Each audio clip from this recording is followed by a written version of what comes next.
That's not good. And my wonderful friends over at ID Parts agreed, so they sent me over everything I would need to fix this.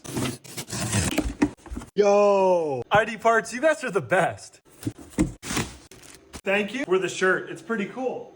Today's kind of feeling like Christmas. ID Parts sent over 2 tie rod ends and 2 tie rods, one for each side, of course. In order to get this tie rod out, we gotta go ahead and remove that little clamp right in there to slide the boot off. This is my professional tool to get the job done.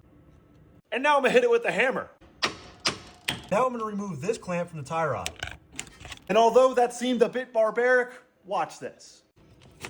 We have the inner tie rod exposed. I've removed the boot, the end clamp, and last but not least, the inner boot clamp. So now I have the tie rod fully exposed, Which means it's time to remove the tie rod. So I have this tie rod removal tool. which is gonna slip over the end. So I'm gonna degrease it so it has a better chance of not slipping. Now that I got everything degreased, I'm gonna slip this on. Now I've got it in place and tightened down.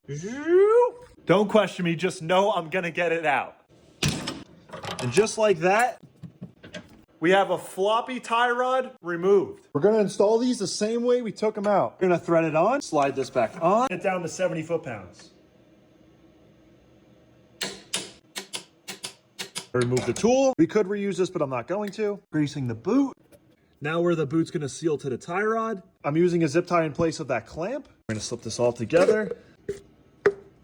Now I have to turn the wheel to bring that all back in. Now that gap is very much closed and that zip tie is tightened. There's more than enough access for y'all to do it from the side, but for video purposes, I went through the top. This clamp gets reinstalled along with this jam nut. And now we're officially ready to install the tie rod end.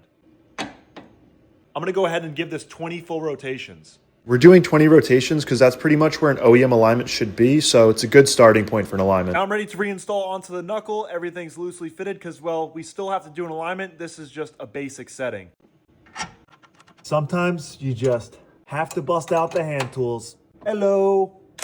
Oh yeah, we're officially back on the ground. The alignment looks literally perfect, and it's all thanks to our boys over at idparts.com. So if you guys need any Volkswagen, Audi, European car parts, hit them up and tell them I sent you.